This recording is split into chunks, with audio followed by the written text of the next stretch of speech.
What's up, ladies and gentlemen, and welcome back to another episode of the Groundsmith series. In today's tutorial, we'll be looking at two different Air AKKAs and how to do them.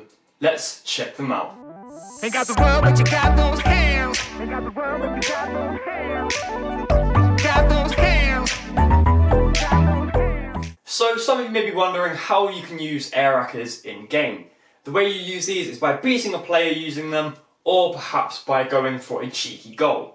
But it's not just that. Learning these two simplistic Air AKKAs will indeed help you improve your ball control in the air, but not just that, it will also make it a lot easier, and I mean a lot easier, to learn other Air AKKAs in the future, as the motions are pretty much all the same, but the higher you get, the more variants you learn, the harder it obviously gets. So you may as well learn right now, right here, when it's nice and simple. So the first AKKA you saw is known as the Touch Erika, and the second one is known as the Knee AKKA. Now it is important to note that many tricks go by the name of Knee AKKA, as there are quite a lot of variants and they don't actually have official names, so this can be a bit confusing, but for now we will just know this as the outside of the knee Air AKKA. So we shall cover the second Air AKKA that was shown earlier first, as I think it's more simplistic to learn. So step one for learning this Air AKKA is the flick up. The flick needs to be about knee height and pretty much straight up your knee. It will not matter too much if it is above your knee, but if it's below your knee, it's going to be rather hard to carry it on. Step two is essentially moving your knee to the opposite way that you're going to be kicking it. So if you're right footed like I am, you're going to be flicking up with your right foot and moving your knee left. If you're left footed, you're going to be flicking up on your left foot and moving your knee right. This is because you're going to be using the outside of your kneecap to your thigh kind of area to kind of kick the ball to the right side, but that is step three. So step three is essentially just hitting the ball to the outside of your leg. To do this, you're going to have a bit of a bend in your leg because you're going to be using your calf, the outside of your kneecap, and the outside of your thigh to hit this ball. So essentially what you're trying to do is make your opponent think you're going one way when you're really going to go the other.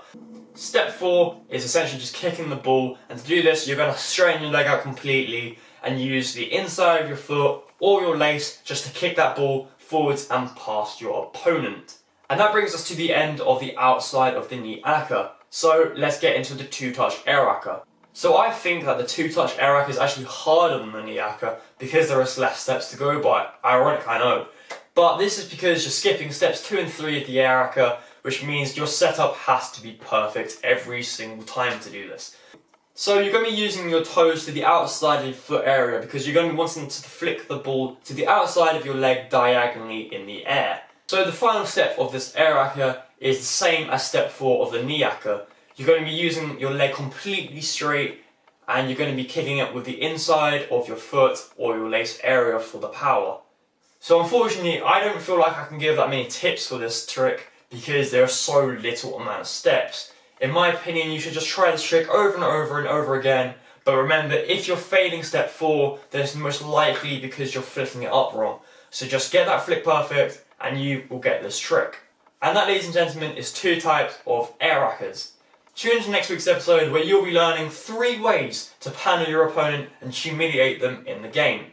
On that note, ladies and gentlemen, I hope you're all doing well. Much love, Big Hands Gang, and I'm out. I'm floating by your